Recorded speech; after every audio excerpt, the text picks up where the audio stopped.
Git Hip Cast episode 4. It's personal. My guests this week are the lovely Brooke Scanlon. Brooke, say hello. Hello. Paige Wagner, say hello, Paige. Hi.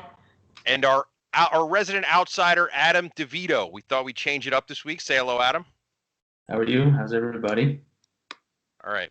So for those of you who've listened to the Git Hip Cast before, it's kind of a play on words where we talk about and explore the intersection of technology and culture. We're at a time where there's a fairly significant culture shift going on, and there's no doubt that things have changed a lot in how we work and our level of transparency, how intentional we have to be in how we communicate and behave. And the goal here is to kind of explore some of the things in previous episodes we've explored, the intersection of technology more. This week, what we want to talk about is personal relationships and how personal relationships have changed. So I thought it'd be great to introduce my guests, tell you a little bit about them, and then I'll ask them to tell you a little bit about themselves. So first we have Paige Wagner. Paige is a project manager extraordinaire on my team. She recently received her PMP. Golf clap. And we got to welcome Paige to our team from another line of business within our organization. I can't really remember how Paige landed on the team, but hopefully she'll give us a little insight to that. And if she doesn't, I'll ask her questions, which will force her to give us some insight. But undoubtedly, it was our great gain and someone else's great loss. Next, we have Brooke Scanlon. And Brooke is another extraordinary project manager who is planning her PMP shortly. And since she is the fourth in line, I'm sure the pressure is mounting. But Brooke, again, we inherited from another area of the business, and everyone hears that saying, I'd rather be lucky than good. And in the case of Paige and Brooke, I definitely got lucky. My parents have this saying, tell me who you go with and I'll tell you who you are. So I think without Paige, we probably wouldn't have Brooke. So we're going to kind of explore their personal relationship. Paige kind of jumped into the water, didn't know what existed there, and then she dragged her friend along with her. So I'll be interested to hear how that's worked out. And then my last guest is Adam Devito. And Adam is an outsider, but someone who I respect immensely because he's a sales guy, and that's hard to come by as a sales guy. But he's a detail-oriented guy, always thinking about how to innovate something new. And I recollect sitting in Koreatown with Adam like 10 years ago, and Adam was just giving me all the ideas he had come up with in like the last 20 years and how he was going to make millions and how we could do it together. It was a great lunch. But I think, I've known Adam now probably for 11 or 12 years. We have a good professional relationship, but I think it's personal because we have good cultural fit and we get along well. And a big component of culture is how you interact with someone personally. So I thought it'd be great to invite Adam and kind of get his take on it as an outsider and someone who really I've developed a personal relationship with through professional interaction. So I think this will be an interesting episode. And now that I've kind of talked a little about everyone, we'll get them to introduce themselves. So Paige, why don't you introduce yourself? Tell us a little bit about yourself, background, etc. Sure. I'm Paige Wagner. I've been a project manager with this company for 4 years now. Some of you already know, but I was before this working as a counselor with kids with severe behavioral issues. One of the hardest things I've ever had to do in my life thus far. And actually, Brooke saved me from that. She is the one who got me a job with this company as a project manager. So that really helped me out. And as far as coming to the team that I'm at now, it's funny. I think Randy had called my manager at the time and said, hey, we need help. We need a PM over here. And at first, and the manager came to me and was like, hey, you'd be a good fit for this. Like, I think you should go over to this team. And I'm, scared to do it because it's change. And I've never really had like a sense of belonging where I was at. Like I've always changed teams, so I was a little bit reluctant to do so. But after talking with Randy on a couple occasions, she was like, "You're gonna love it. It's a huge learning curve, but you're gonna do great." And of course, it was the best decision that I made, thus far. So I'm really happy to be here. Thanks, Paige. How about you, Brooke? My name's Brooke Scanlon. I started with Fusion Storm in 2014 as I think my title was administrative assistant, which isn't even a real title here, but it was my first entry-level job, so it was awesome. Before that, I worked at a bar, so things started looking up, and I found myself coming over to expert services after 5.5 years or so over on a different team. And the reason for it was my current team, there was so much change, and I don't know, I was looking for a change too. And so Paige, obviously we talk, and she really talked up expert services, and I thought I would give it a try, and super happy that I did, super happy that I was given the opportunity to come over, and now I'm here, and it's been awesome. All right, thanks, Paige. All right, Adam, how about you? Sure. I mean, from the sound. Thanks, Brooke. Thanks, Brooke. You guys, you know what? I'm watching the chat as I'm chastising, and Paige is responding. Thanks, Brooke. Go ahead, Adam. No, I think from the sound of the talk, Rich, at some point in my career, I think I need to work for you, because it just sounds like that's everyone super happy working for you. But thanks for inviting me on. So I'm Adam Devito. I think Rich is right. I've known him it's got to be 12 years or so now. I am, let's see, where do I start? I'm a father of 4 kids. I've been married about 14 years. I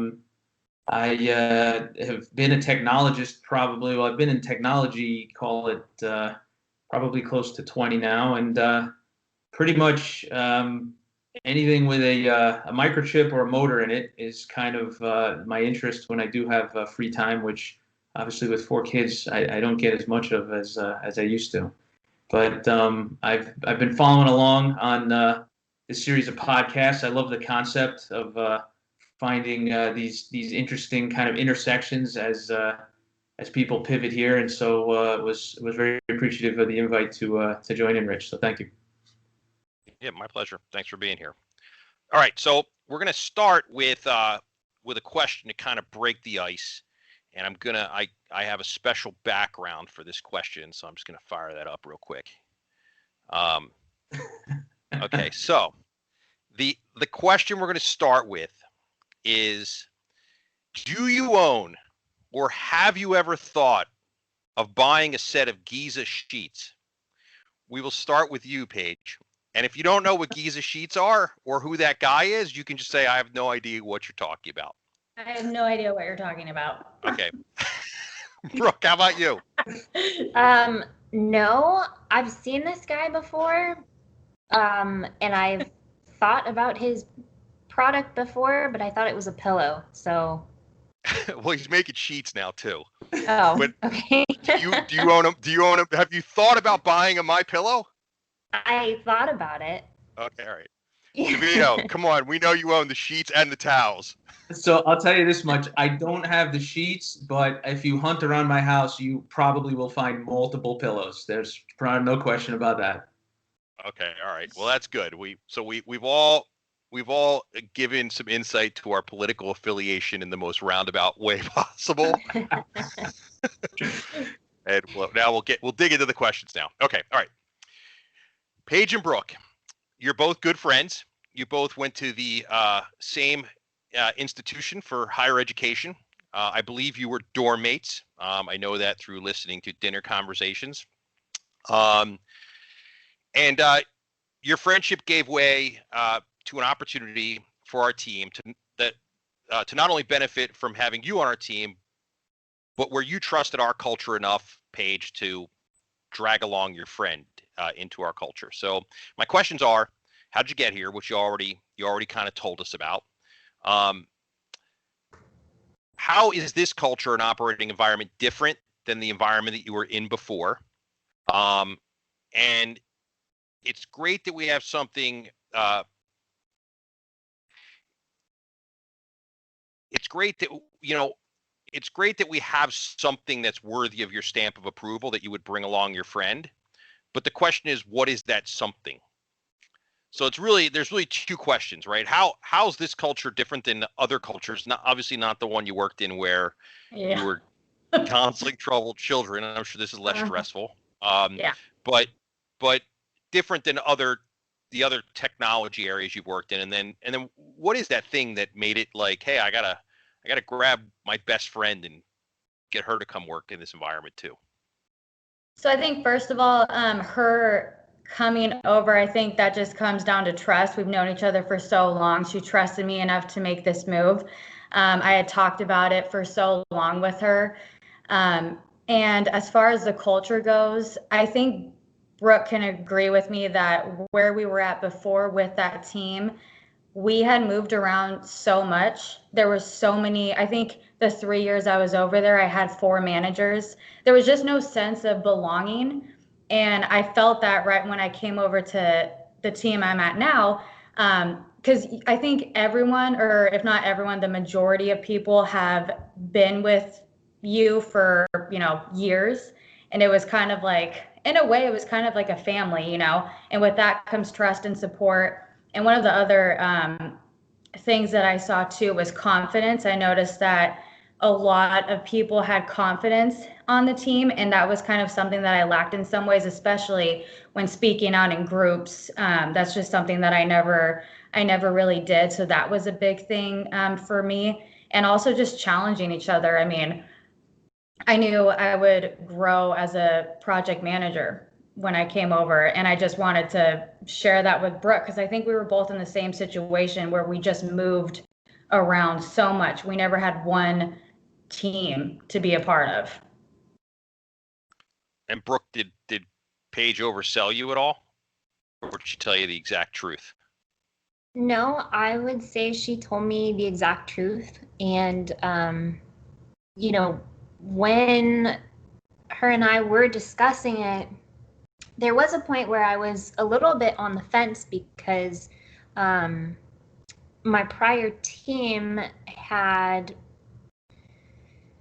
they were still in kind of a forming phase for sure, which is actually kind of normal over there because there was so much change, as Paige said. And I, had been there for so long that I thought, well, maybe I should stay and stick it out, and maybe there's opportunity in that. And then I spoke with another former colleague who, getting her advice, and she was like, do it. So, so yeah, I don't think that she oversold it. I think it's just a night and day difference, and I'm super thankful that I was able to make that move. Cool. Okay. All right, next question. So Adam, we've known each other for 10, 11, 12 years, whatever it is. We've always, but I feel like no matter what deals we worked, some of them were super complex with hedge funds that should remain unnamed. Some of them, but no matter what deal we were in, no matter how stressful they were, or how big they were, I feel like we always had fun and got creative on how we would try to drive them forward. My question is, like, how do you view like the magic sauce of alignment or fit professionally, and how does that like professional relationship transcend into something that's more intimate and personal, right? Because I'm sure, like, for me, I know it's especially hard given what we're doing right now. Everything's virtual, right? It's super easy, and we've talked about this on previous podcasts. Super easy to interact with people you already had a relationship with, right? Yep. you get on a WebEx, right? It's like, man, I don't know why I wasn't doing this all along. Like, yeah, but you've already established some sort of personal relationship. How deep or shallow it can be debated. But now here we are, and we're trying to establish relationships with people we've never met before, virtually. And is that even possible? In the doing what we're doing now, and how has it changed? Like, so I guess what I'm looking for is like, what do you feel like over the relationship that you and I have, or that you have with other folks that was developed professionally? Like, how does that happen? Like, is it just execution? Is it, what is like the magic bullet, or is it so many things that kind of come together that just make it the right fit that you can't put your finger on it? So interesting. I don't know. I'm thinking back. Certainly, it's funny. You brought up the lunch we had. That I think, I don't know. I was on a tear back then. Whatever I was thinking about ideas. What I remember is, didn't you drag me to a Megadeth concert one time? I think it was.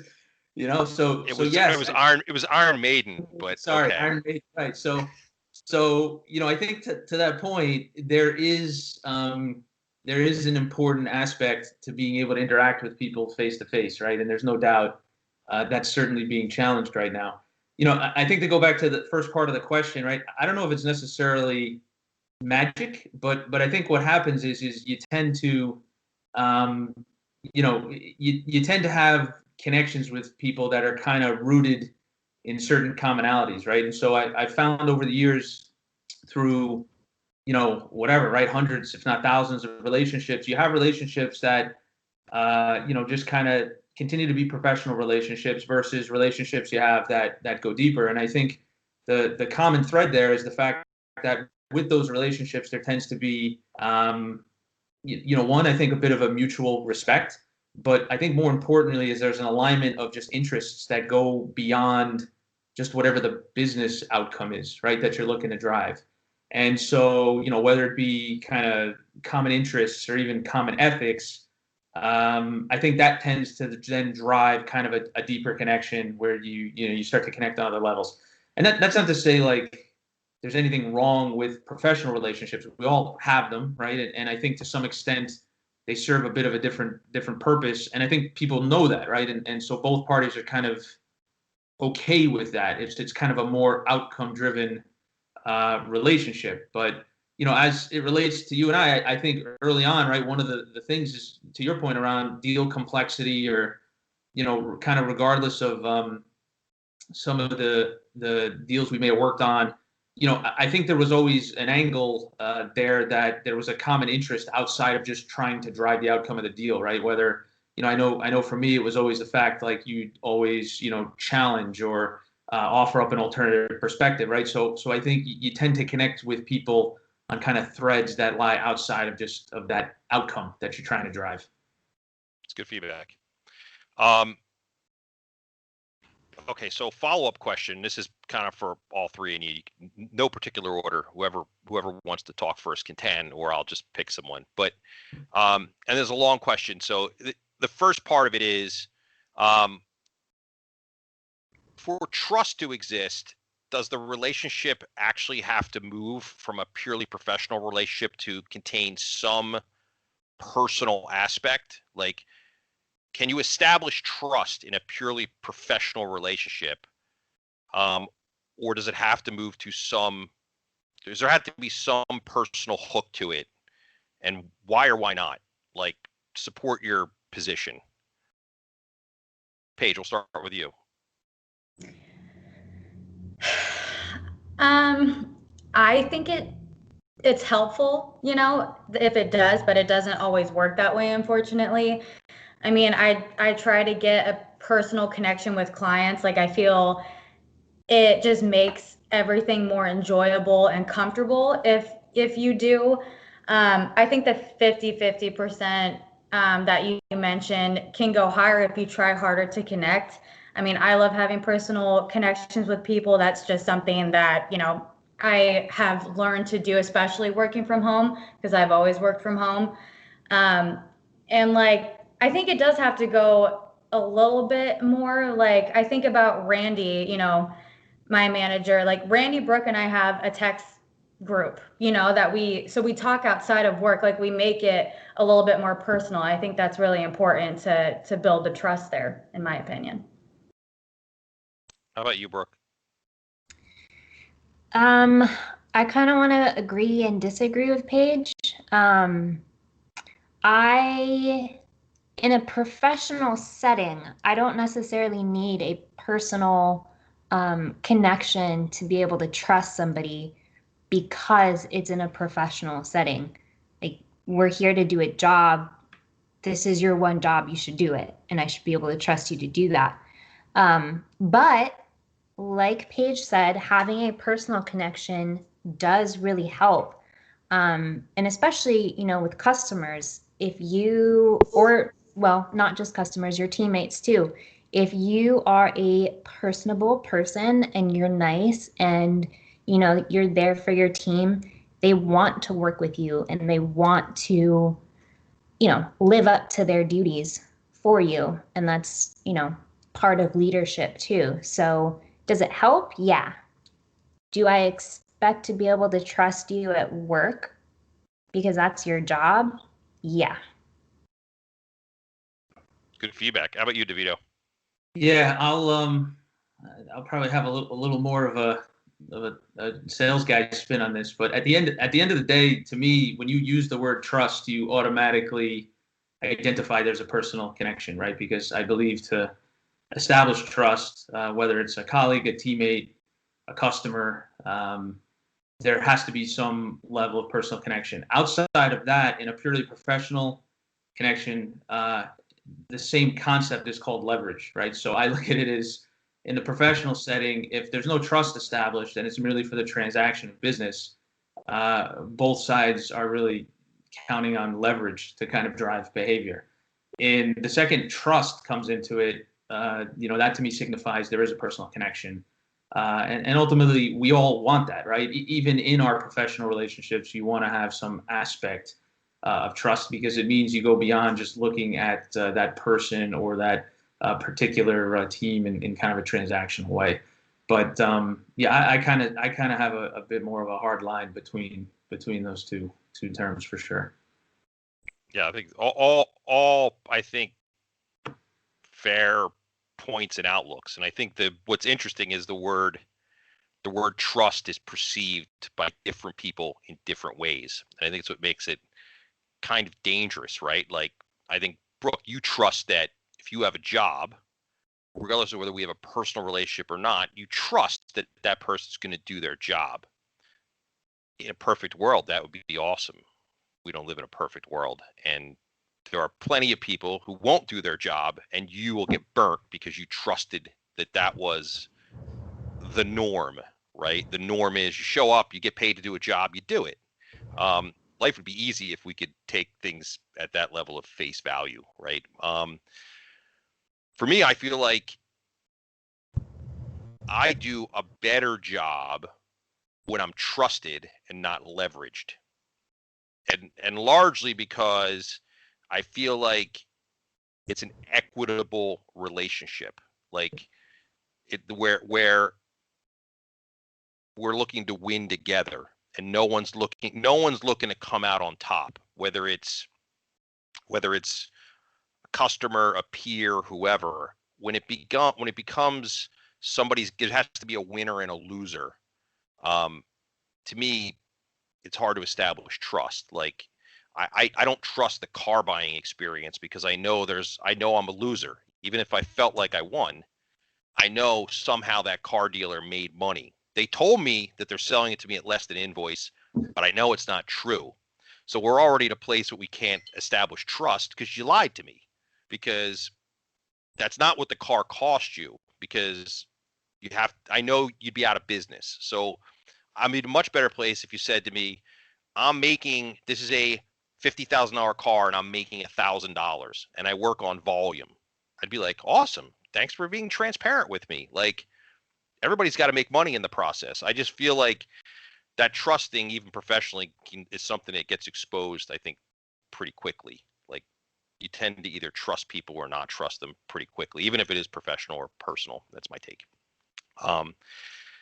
Okay, so because of the pandemic, we've been doing things virtually, and we talked a little bit about how it's hard to get personal connection, especially when you're connecting with someone for the first time. Is it harder to build trust virtually, or to go back to Brooke's point, is because we're operating virtually, we have this like pure metric of execution.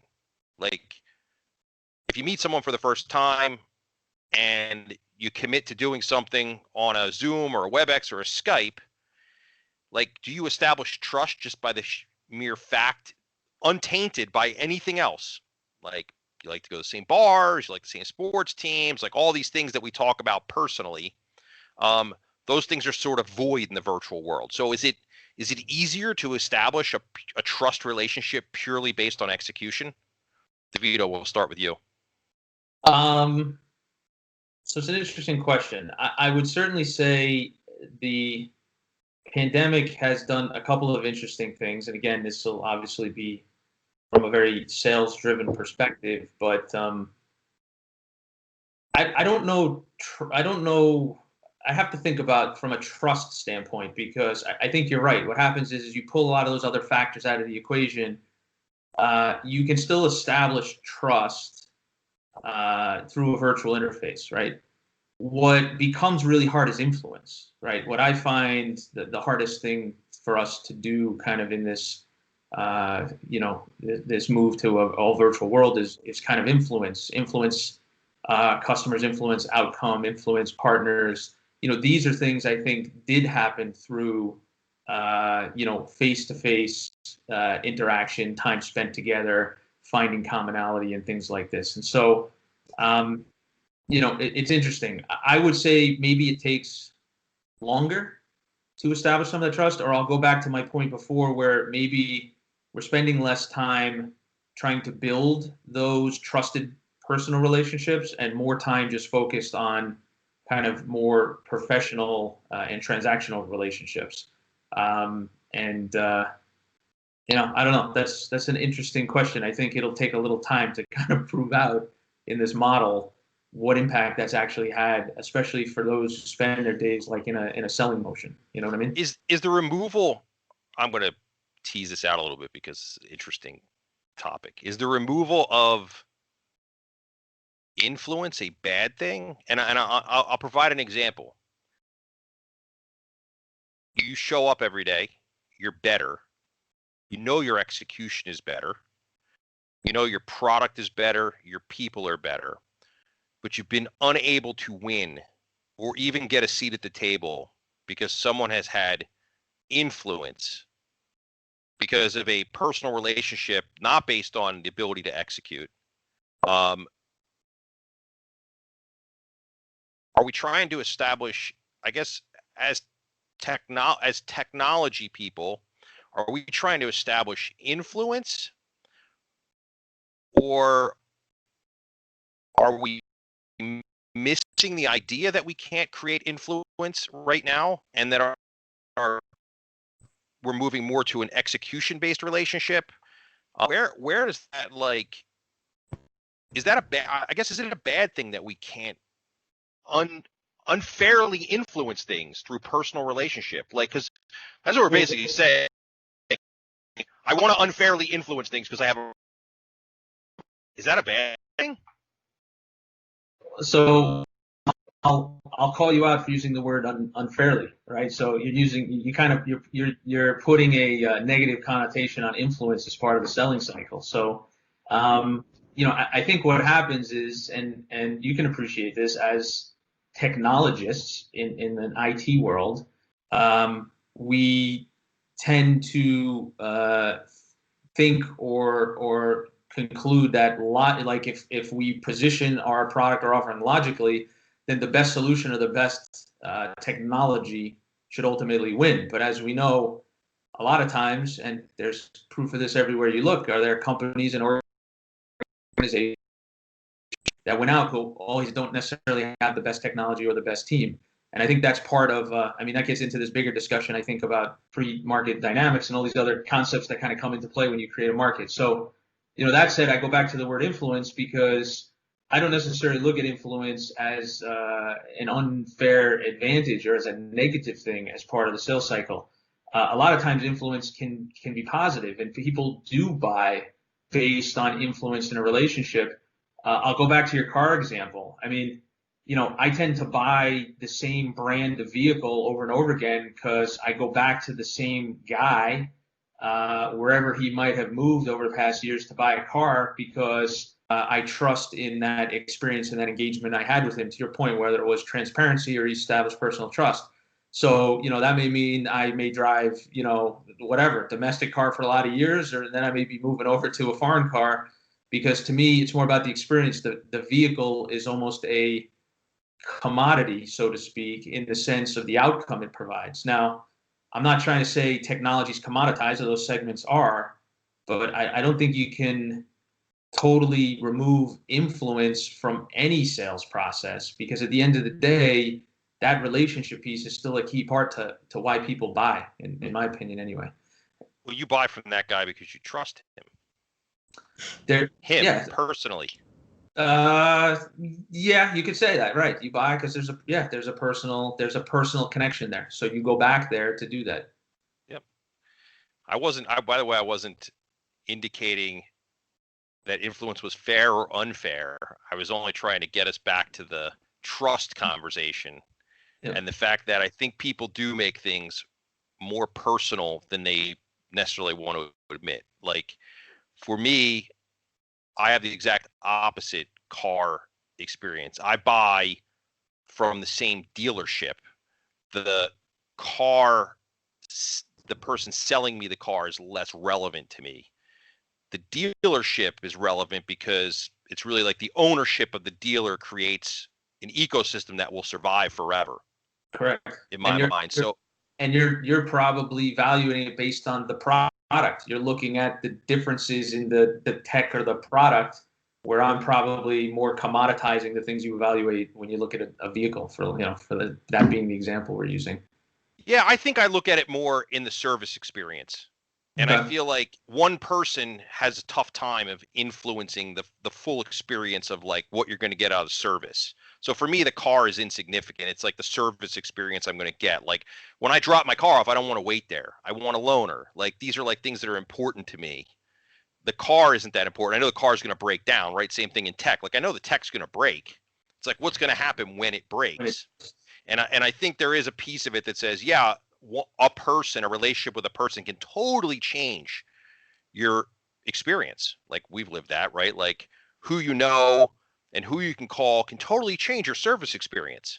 Like the organization has the capabilities, but how fast you can navigate through those capabilities, that's meaningful, right? In your case, I think you're saying this person you trust has always proven to you that they can take care of you. So you placed your trust in that person.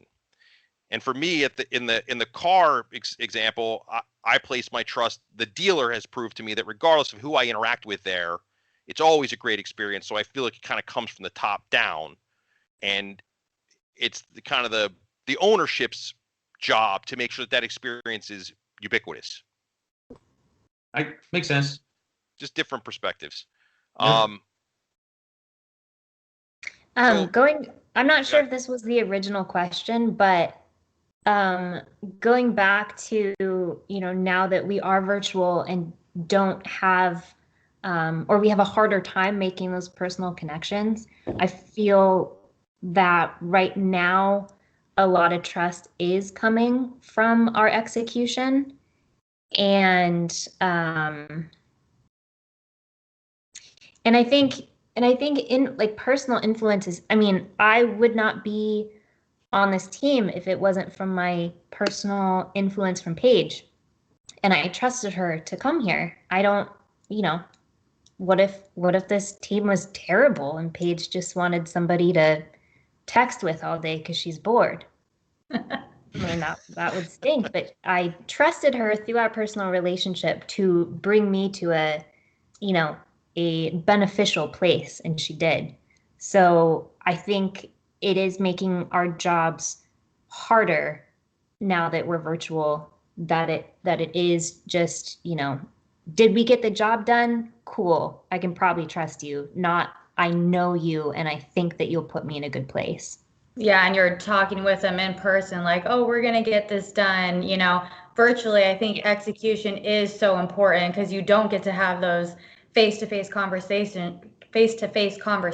So it's just like if you execute the work, you're good to go. I think and Brooke can probably agree with me on this, like with the pandemic and working virtually, I mean, I didn't really skip a beat personally because I've always worked from home. So it was business as usual. So I've already learned to make those personal connections virtually because it's just something that I've had to do the past 4 years that I've been working here. So I think for people who worked in the office, I'm sure that was a very, very difficult transition for them. Like I can't even imagine. But as far as it goes for me, I mean, I always work from home. So.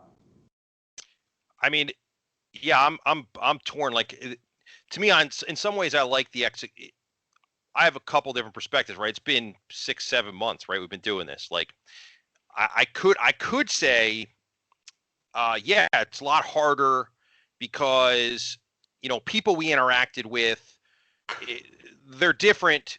They've been different over the last 7 months in this execution model than they were 8 months ago when we would see them face to face. But the reality is, I haven't seen that. Like, I've seen that the people were the same 8 months ago virtually as they are, like, because it's personal. And some people are just that way. Like, some people, they want an ounce of blood every day of the week and they expect flawless execution. And we all know that's impossible. Like, no one can execute flawlessly forever. Like, you're going to fail. Like, it's going to happen. Like, if I tell you anything different, I'm lying. So to me, it's like the people you have great relationships with are the people who realize eventually you'll fail. Eventually you'll miss a text and you won't call them back, and they could cut you off, or they could, you could call them, and instead of like talking about something meaningful, they could ask you for an hour and a half why you didn't call them back. Like, there are just people like that. And then there are people who like move past like the silly stuff because what happened yesterday doesn't really matter. It's kind of like what you're doing today to fix it. So let's talk about that. And I think the example that I've always used is like, you don't have like an assigned person to recover a fumble. Like, it's not a job on a football field. It's like a cultural thing. If you play football and somebody drops the ball, 22 people try to recover the football. And all the people standing on the sidelines want to run on the field to recover the football. And all the people in the stands want to jump on the field and recover. Because it's the nature of seeing a football rolling around a football field that says, grab the ball. And it's not like, nobody spends time going, chastising the running back as to why he dropped it, or telling the free safety it's their job to get the ball. Like, it just doesn't work that way. But there are a lot of people who would rather spend time on the topic of like who dropped the ball than let's pick the ball up. So I do think there's a piece of it that's super personal, and there is to me, it's like, I think there is a cultural fit where sometimes you just gel with people and sometimes you don't. And when you don't and you fail, it's kind of game over. So I'm always like thinking about, do I tread water, like trying to execute flawlessly forever? Because I know I won't be able to do it. So like, am I wasting our collective time by creating this facade? Devito, you got a response. I can see you chomping at the bit. Yeah, so I mean, I love the perspective, but I think underlying that like assumes and great. I mean, if you're in a position where you have the luxury to pick and choose to only work with people that you connect with on a personal level, I think that's a great place in life, right? I mean, if you can do that and be selective about the business, only work with those people that alignment. I think generally speaking, part of why you don't establish personal relationships with everybody is just that it maintains it at a professional level, and that's where leverage comes in, right? Because at the end of the day, if you've got a good service, solution, technology, whatever that you're delivering that delivers some outcome from the business, what keeps everybody in the guardrails is the fact that there needs to be some mutual leverage or bi-directional leverage. Because if there's not, you're right, then you don't really have a healthy business relationship to one side or the other, because you got one party that has a skewed outcome, right? So let's let's reframe the word personal for a minute into cultural fit. Maybe it doesn't need to be personal, but it needs to be cultural, because when there's a cultural fit, which means there's some underlying alignment or commonality, some thread that you can latch onto that says you're culturally aligned, right? And I think if we look at like social unrest in the world today, people have aligned pretty quickly over what are fundamentally cultural commonality. Like there are cultural commonalities that have caused people who don't know each other at all, never met each other, like don't know what, but all of a sudden they're fully aligned on really important things.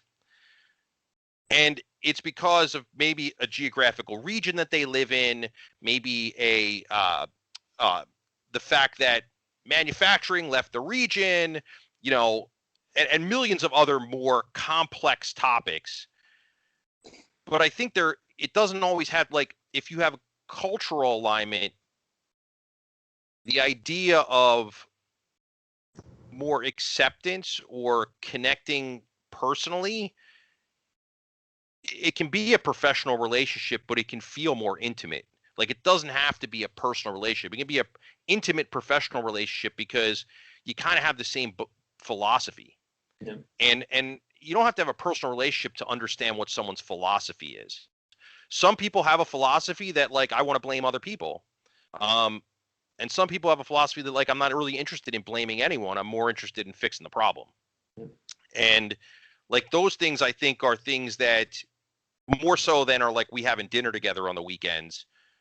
Those are the things that I would call like the bridge from professional relationships to personal relationships, because it gives you that thing where now you can have a dialogue that transcends like the project you're working on or the sales opportunity, because you have other things to talk about.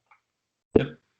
Yeah, I think it kind of goes back to, I think your earlier question, right? Like what's that magic, component. And I'm not, like I said, I don't think it's really magic, right? I think it's finding that kind of mutual interest, whether it be around ethics or whatever, that kind of lies outside of just the business outcome, right? That ultimately, I think, is what drives people to want to form and create more personal type of relationships. So, yeah. All right. Well, Brooke, how important do you think tech has been during the last, 6 or 7 months in terms of maintaining relationships, forging new relationships? How like what role has technology played for you, both personally and professionally? I mean, it's been everything. My job really hasn't changed, other than I might even be a little bit more busy because people are relying on technology more. Being forced to stay home, I think in my area there was a handful of months where you couldn't even go out to a restaurant. You could go to the grocery store and that was about it. And it was driving us crazy. And I think about, being a little kid when I didn't have a cell phone, or maybe we didn't have Wi-Fi. What was I doing? Probably playing, doing little kid things. But now, I mean, to be able to call my parents, FaceTime my parents, to work from home, still have a job because I can work from home and I have technology.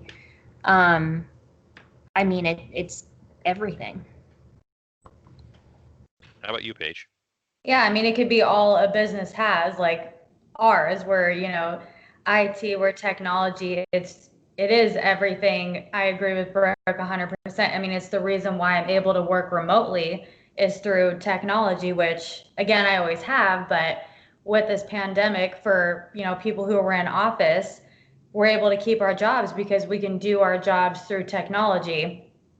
And on a personal level, I moved across country, so technology is the only way that I maintain relationships with my family and friends, back in Oregon.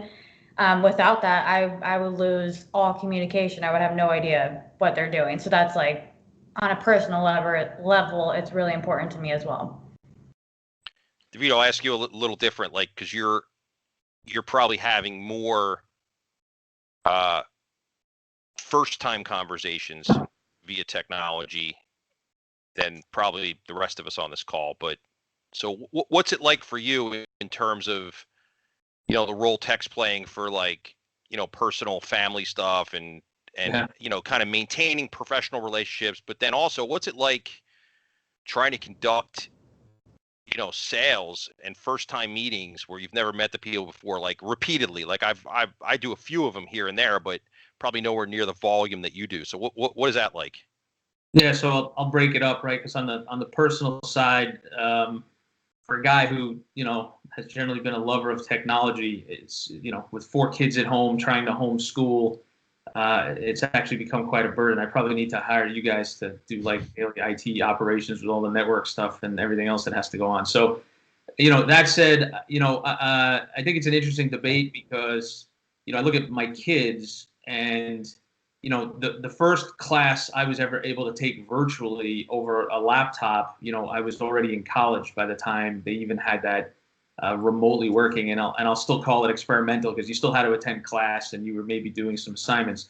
My 3rd grader is literally consuming content 100% remote. Now, we can argue we won't really know what the outcome of this learning experience is for a few years and whether they missed something, but just the fact that they were able to spin and implement that, I think, in a short period of time is just a testament to the fact of how far we've kind of come. So, from that standpoint, in just kind of my personal life, I think it's really cool to kind of see that happen, right? Professionally, I think it's a double-edged sword. So, in this new role I'm in, right? I mean, I have responsibility to grow out this team. And so this is the first time in my career where I've had to hire people and train people without being able to meet them.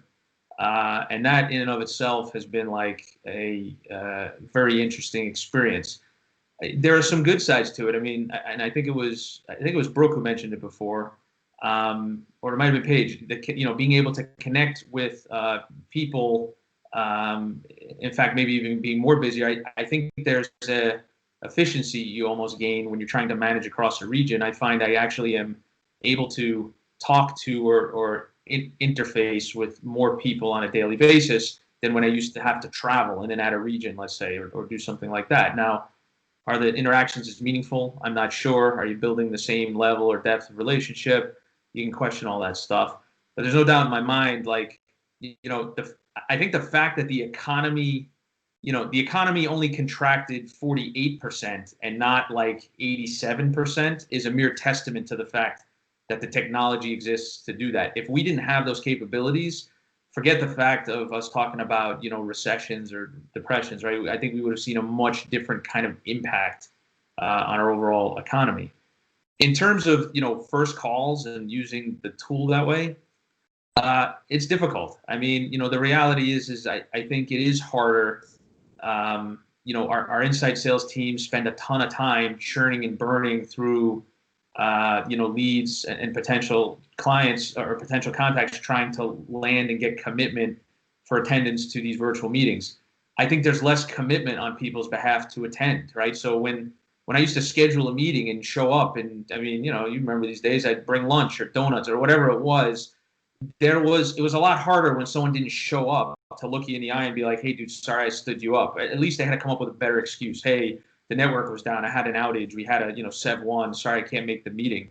When I just spent $5,000 to fly halfway across the country or whatever it is. Now, we're able to connect with a lot of people, but we get a lot of what I would call non-well-intended engagements. We'll get people who jump on for a free hat. We'll get people who will jump on because they want to break from whatever's going on with their kids. But I don't know how engaged or committed they are to really trying to get something out of that meeting. So I think there's still some work there to try to kind of figure out what the tools are and how effective or what's more effective as a tool to do that. That's a great point. I haven't really thought about the quid pro quo that was created when you showed up for a meeting and the customer canceled on you when you're in the lobby, right? Yeah. It's like there is a piece of like feeling bad. It's called leverage. Now there's like the amount of effort is so little to get on a Zoom call that like if someone cancels on you, like they're like, yeah, I mean, come on, you were sitting at home, like what's the big deal, right? But do you feel like customers are canceling more just because we're all working remotely now?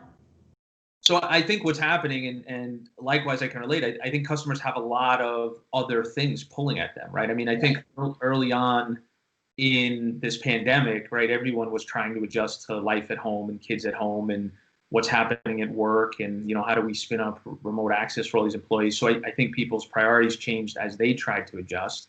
Mm-hmm.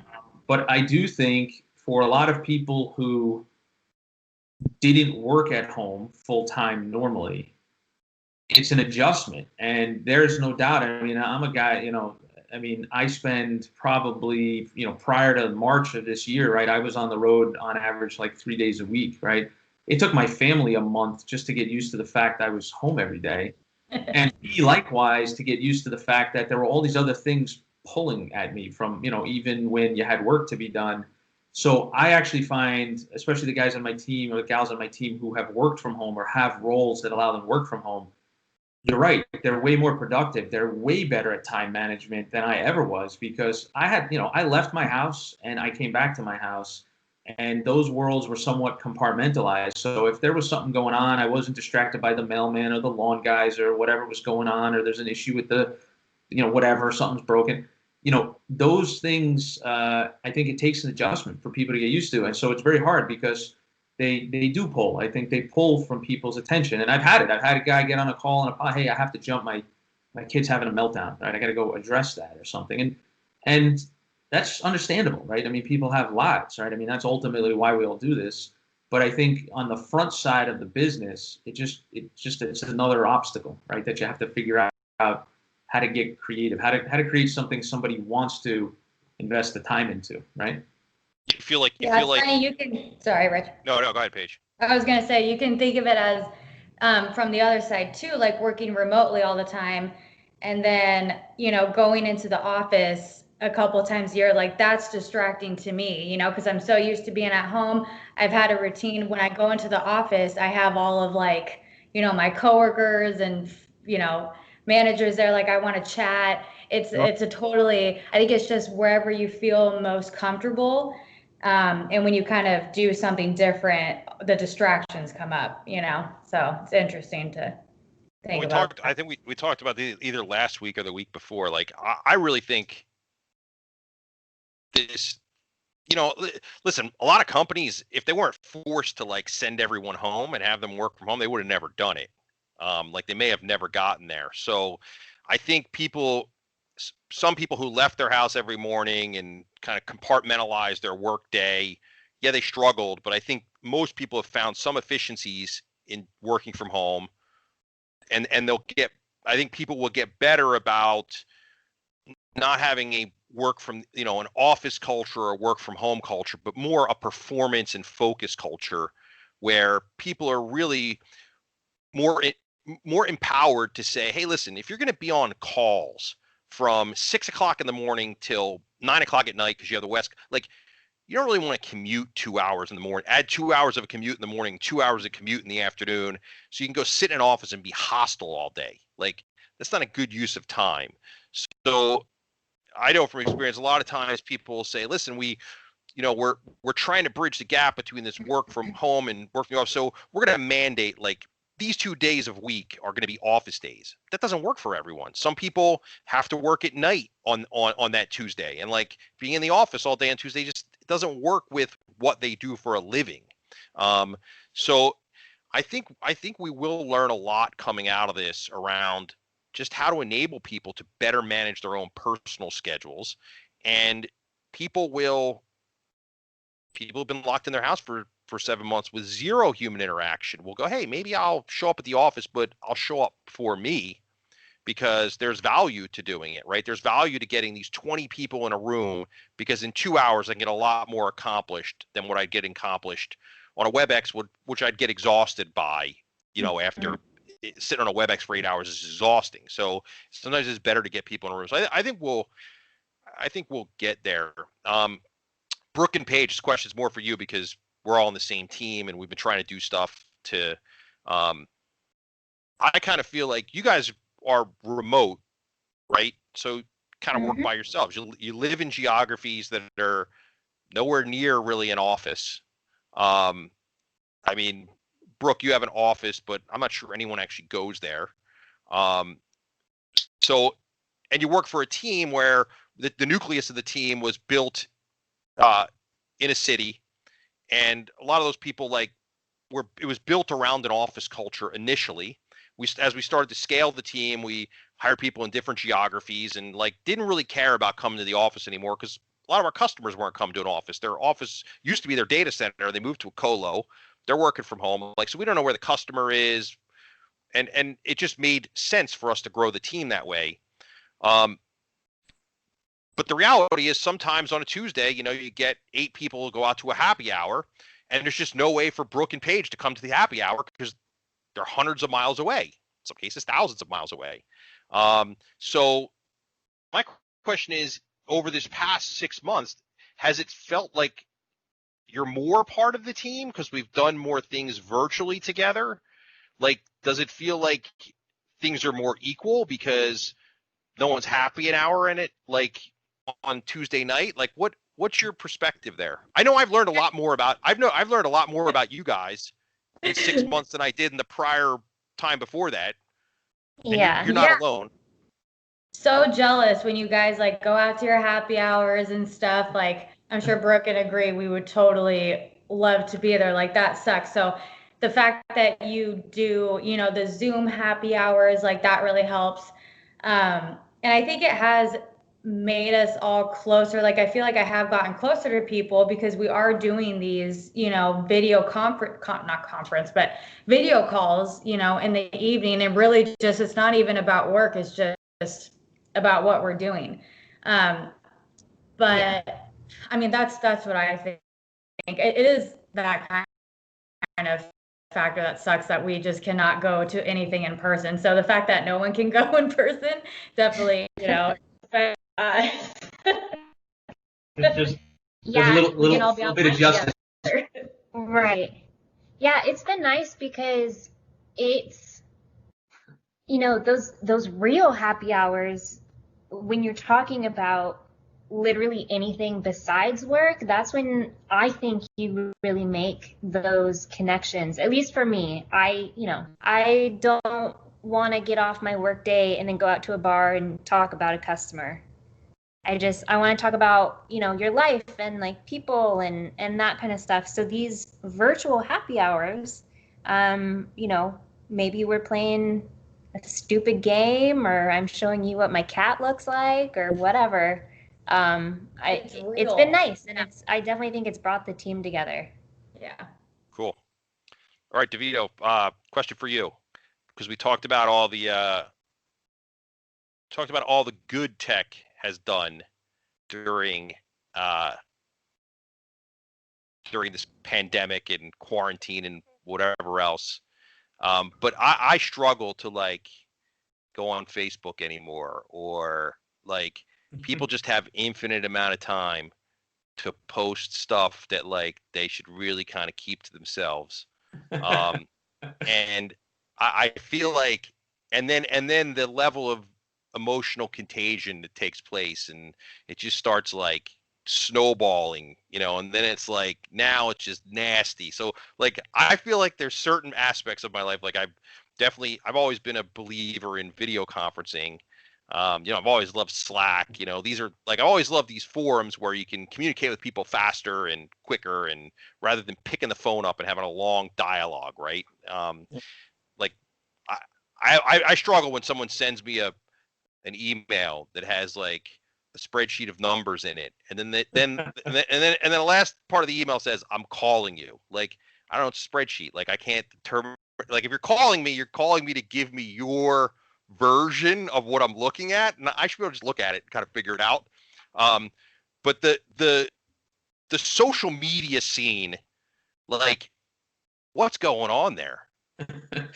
Yeah, I'm probably, I don't know if you picked me to ask me this question on purpose or what, but, I don't know, dude. The best way I can equate it is I feel like Facebook, and by the way, like LinkedIn and other tools that as salespeople we used to use professionally they're becoming just dumpster fires, dude. I mean, it is just, I think people are looking, and I can, in trying to be empathetic to people's situation, right? I think people are everybody's going through their own battle as it relates to this shift. And I think for a lot of people, there's been emotional baggage, right, that comes with it, whether you've been stuck at home with the kids or you're, feel emotionally or deprived of interaction. So I think people are, they resort to interesting things, but there's sometimes there's not always a lot of forethought onto the things people communicate, right? It's a very emotional response, and it's kind of the same thing I teach my kids, right? You got to be careful because unlike saying something on a school bus, right? You put it up on social media, it's out there forever and for everybody to consume and judge, and it creates a whole other side effect. So I definitely think there's a lot of that going on. I mean, personally, dude, and you've probably noticed,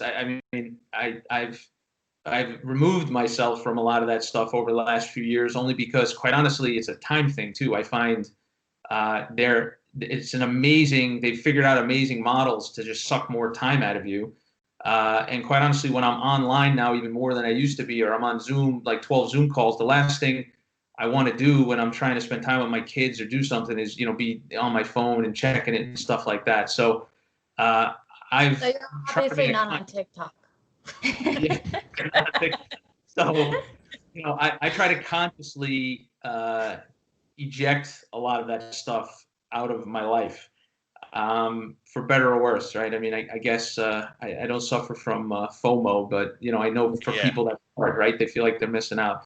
But, I do feel like it creates groundswells. And so that's where it could be really, really dangerous, right? You see people kind of jumping on a bandwagon, and it kind of reminds me of, it's the equivalent of electronic trading, Rich, right? It's created overswings in the market that like humans can't normally respond to, right? It's no different than like we talk about these hedge funds and quant shops. To me, social media is the same thing for the emotional side of people's relationships. It creates these huge swings in dynamic, and for somebody looking for a cause, hey man, there's no better way to go go get an audience, and you'll find somebody, So I think you got to be careful these days, right? It can really become consuming, for better or worse, right? I think some people look at it as a way to help them through maybe what they're going through, right? You can find, solidarity and commonality, but I think it has a lot of a negative effect on people too, right? They see, I got 4 calls today on an IPO that just went off today, which I'm sure you know what's going on over there, and a lot of guys that have worked for me or had worked for me, all kind of licking their wounds. Oh, I should have went there, could have went. So there's this other effect that social media creates sometimes, which creates baggage. So yeah, I'm always like, I mean, I don't know, when I bang my thumb with a hammer, I'll probably curse. Like, my first inclination is not to take a picture of it. Right. Type with my broken thumb, like my thumb is broken, I'm heading to the hospital. I really want to sit there. I need to have an episode. I need a few of these people. Like, unfortunately, I don't know any of them. Like, I only see them on Facebook. But I really want to have an episode with them that says why. Like, what's missing? How can I help you? All right. Last question. So, this is for all 4 of you. So what like cultural aspects or traits of like organizationally do you guys value most? And we'll just go around the horn. We'll start with you. Paige. The most valuable traits. I would say, like, in a way, sameness and continuity. Like, just, again, it comes back to like the feeling of belonging to a team. It's everything, because I just haven't really been a part of that for so long. Did you As say far as safe? Did you say safeness or sameness? sameness, Okay. and also sameness. Well, what? Nothing. And safeness, just belonging somewhere, and just sharing the same, goals, aspirations. I mean, it's everything. You just being with a team that makes you want to do better. I mean, that's really all it takes in my mind. I mean, it's everything. Could that be summed up as purpose? Like just feeling like you got a purpose? Yes, this is why you're here, Rich, to translate what I'm saying. Yes, purpose. All right. Purpose. All right, cool. How about you, Brooke? Kind of along the same lines, I would say team building and working with a team that supports each other. And I don't know if this is really a trait, but with our culture, I feel like our team is really relaxed with each other, and nobody's, you're not answering to a super stiff manager, and you gotta, straighten up when you talk. Like I don't want to work like that. So having a supportive team that has a culture that jives with me, I guess. It's just fortunate that I have that, and it makes coming to work, so to speak, a lot more enjoyable. And pushing each How other about you, to do, Devito? like getting the PMPs and stuff. Like we never would have done that. I mean, we would have, but coming to the team, we're like, okay, let's all do this, and we all came together as a team to do it. Yeah. You guys know great cultures are made up of great people. The culture doesn't make the people make the culture, right? So if every person who's on your team's a great person and a good person and someone you can trust, then the culture kind of takes care of itself. How about you, Yeah. Devito? Yeah, so I mean, I kind of look at it, as I look to build out teams and I compare teams I've worked on, and some of those, Rich, you probably know different managers we worked over the years. I mean, it goes back to, I think certain traits, right? I think what you guys bring up around support is key. I think, people want to feel supported, right? But I think that comes, again, from finding a commonality. Now, I actually think you said kind of a common view. I actually have found teams, and I have always respected teams that can challenge my perspective. So I actually find teams that are most productive, and my relationships are most productive when people can actually offer me a counter view to my own. And so I've always looked to build teams, and I've found the best performing teams are ones where ethically people align, but they challenge each other in terms of their skills or their strengths, right? And so you pair those people up, you pair those teams up, or you create teams of that, and they tend to be highly functioning. I think in there, though, you need to have core kind of, common out, you need transparency, you need accountability, you need empathy, right? You need to feel like you're somebody who's, or your team is empathetic, right? That they can understand and listen and appreciate that everybody's unique and has individual problems. But, at the end of the day, I think, you can probably go back to those like 3 or 4 core tenets, and I think you'd probably consistently find them across, what people define as like great cultures. They tend to find those traits repeatedly. Yeah, I agree. I think you need to have diversity and people who speak up. But I also think having run the same team primarily for the last 13 plus years, when people feel supported, they contribute more, right? So you have people who maybe don't feel as comfortable early on and they aren't contributing as much. It's usually because you can look at those people culturally and go, hey, this person's not a contributor or whatever, or you can take it upon yourself to say they're probably not comfortable, and eventually they'll feel supported and comfortable enough that they'll showcase their diversity and they'll change our culture for the better. And then I also think there's this idea of there's a fine line between listening and hearing what people have to say and making decisions, right? It's like I always found that to be a fine line, because some people can feel supported just being heard, even if the decision doesn't land in their favor. And then they can rally behind the broader purpose. And other people just, in order to feel heard, it has to go their way. And I think culturally that can be a really tough thing to manage, right? Because I'm the kind of person, I want to hear everyone, but it doesn't always mean that like it's going to fall that way, right? Because sometimes it just can't. So I think that's like that's a tough. I would say for me, that's always the toughest thing to manage. That personality type where people don't feel heard if they don't get their way. And just because you're willing to listen and hear what everyone has to say, it doesn't mean it's going to be your way. And listen, I have the same thing. Like, people listen to me all day and never give me my way, and I have a lot to say. So I'm pretty used to being turned down. But that's it. Any parting words, Devito? No parting words. Like I said, I appreciate the opportunity to participate in the discussion. I love the idea behind the series.